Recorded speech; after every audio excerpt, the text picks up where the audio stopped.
ഹരേ കൃഷ്ണ. സർവം ശ്രീ കൃഷ്ണാർപ്പണമസ്തു. കാർത്തിക നക്ഷത്രത്തിൽ ജനിച്ചവർ അനുഷ്ഠിക്കേണ്ട കർമ്മങ്ങൾ എന്തൊക്കെയാണ്?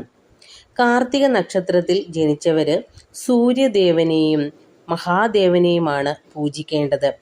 കാർത്തിക, ഉത്രം, ഉത്രാടം എന്നീ ദിവസങ്ങളിൽ സൂര്യ നമസ്കാരം ചെയ്യുന്നതും ക്ഷേത്ര ദർശനം നടത്തുന്നതുമൊക്കെ ഉത്തമമായ കാര്യങ്ങളാണ്. അതുപോലെ കാർത്തിക നക്ഷത്രം വരുന്ന ദിവസം ഞായറാഴ്ച ആണെന്നുണ്ടെങ്കിൽ അന്നേ ദിവസം വ്രതമൊക്കെ നോക്കുകയാണെങ്കിൽ വളരെ നല്ലതായിരിക്കും. അതുപോലെ ദിവസവും രാവിലെ ആദിത്യ നമസ്കാരം ചെയ്യുന്നത് വളരെ നല്ലതാണ്. എന്നും രാവിലെ എഴുന്നേറ്റ് സൂര്യദേവനെ നോക്കി ഒരു 5 മിനിറ്റ് പ്രാർത്ഥിക്കുകയാണെങ്കിൽ എല്ലാ നന്മകളും ഉണ്ടാവുന്നതാണ്. അതുപോലെ ക്ഷേത്ര ദർശനം നടത്തുമ്പോൾ മഹാദേവന് കൂവളത്തുമാല സമർപ്പിക്കുന്നതും നല്ലതാണ്. അതുപോലെ ആദിത്യ ഹൃദയമന്ത്രം ദിവസവും മുടങ്ങാതെ ചൊല്ലാൻ സാധിക്കുമെന്നുണ്ടെങ്കിൽ അത് ചൊല്ലുന്നത് വളരെ നല്ലതായിരിക്കും. നമുക്ക് ഏത് കാര്യത്തിനും തടസ്സമില്ലാതെ കാര്യങ്ങൾ മുന്നോട്ട് കൊണ്ടുപോകുവാനുമൊക്കെ ആദിത്യദേവൻ്റെ അനുഗ്രഹം ഉണ്ടാകുന്നതാണ്. കാർത്തിക നക്ഷത്രക്കാർക്ക് അനുകൂലമായ നിറങ്ങൾ ചുവപ്പും കാവിയുമാണ്.